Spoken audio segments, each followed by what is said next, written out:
இன்றைக்கி நம்ம நைவேத்தியம் வந்து கோதுமையும் கல்கண்டும் போட்ட ஒரு கீர். ஆமாம், கோதி கீர். ஆமாம், இன்றைக்கி அது பண்ணலாம் அப்படின்னு நினச்சேன். சிம்பிளாக ஈஸியாக பண்ணிடலாக்கா. எடுத்துட்டேன். இந்த கோதுமை ரவை இருக்கு இல்லையா, கோதுமை ரவை. நம்ம கோதுமை ரவை 1 கப்பு. எவ்வளோ கோதுமை ரவை எடுத்துக்கிறோமோ அதுக்கு டபுள் வந்து கல்கண்டு.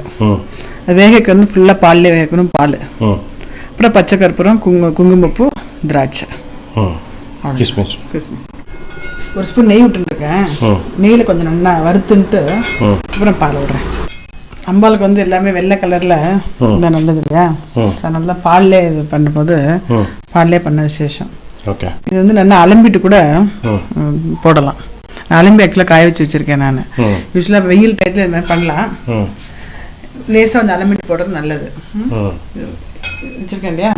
இதை வந்து பாலை விட்டுட்டு அப்படியே சின்ன அடுப்பில் வச்சிடலாம். அது நல்லா கொஞ்சம் வேகட்டும். எவ்வளோ நேரம் ஆகுது?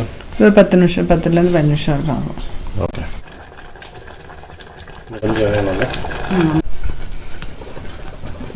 நல்லா வெந்துடுது.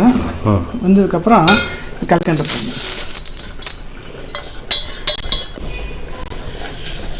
சிம்பிளாக பண்ணிடலாம். அதுக்காக அது பண்ணேன். கல்கண்டு கீர். ஆமாம், கல்கண்டு கோதி போட்டு கீரை. இதுக்கு அது கரைஞ்சிட்டு கொஞ்சம் ஜலம் விட்டுப்போம். திருப்பி அது கெட்டியாகட்டும். அது வரைக்கும் கொஞ்சம் வச்சுட்டு அப்புறமா அது நெய்யில் இந்த திராட்சையை தாளிச்சு போட்டுறேன். கிஸ்மிஸ். கிஸ்மிஸ். இப்போ பார்த்தாலும் சொல்லுங்கள் கிஸ்மிஸ் சொல்லுங்கள். திராட்சை எதுக்கு சும்மா வந்து நீ திராட்சை மனா கிஸ்மிஸ், நீ திராட்சை மனா கிஸ்மிஸ். திராட்சையாகவே எடுத்து போட்டு விடு. என்ன பிரச்சனை இப்போ? இப்போ இல்லை ஜாஸ்தி பால் திருக்கணும். ஆமாம், அதனால தான் பால்லே பண்ணேன் நான். கோதுமை போட்டு பால். இது அம்பாளுக்கு விசேஷம். எனக்கு இது போட்டு மட்டும் போடுறேன். முந்திரி பருப்பு வேண்டாம். இது மட்டும் போட்டுட்டு பச்சை கற்பூரம், திராட்சை போட்டுட்டு பச்சை கற்பூரமா அதுவும் போட்டேன். இதே ஆஃப் பண்ணிடுறேன்.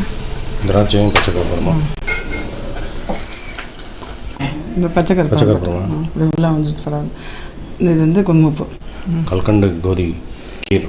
ஆமாம், ஏன்னா நிறைய திருக்கணும் பண்ணி காமிச்சிருக்கோம். ஏதாவது இதனாலும் பண்ண முடியாது, காத்தால பண்ண முடியாட்டா கூட, டைம் இல்லைன்னா கூட சாயந்தரம் எல்லாருமே அம்பாளுக்கு வந்து ஸ்வீட்டாக என்னென்னா இந்த அம்பாளுக்கு வைக்கும்போது ஸ்வீட்லாம் கொஞ்சம் ஜாஸ்தியாக போடணும். அது ரொம்ப விசேஷம்னு சொல்லுவாள். அதனால கல்கண்டு 1க்கு 2 போட்டிருக்கேன் ஆக்சுவலாக. அதனால ஜாஸ்தியாக போட்டு என்ன முடியுதோ இதை நைவேத்தியம் பண்ணலாம். இல்லைன்னா வெறும் பால் கூட வச்சு 2 சர்க்கரையை வெல்லமாக போட்டு கூட நைவேத்தியம் பண்ணலாம். இன்றைக்கி என்ன ஸ்வீட் காமிக்கணும் மகாலட்சுமிக்கு. ஓகே. எல்லா ஐஸ்வர்யமும் கொடுப்பா. Okay, thanks.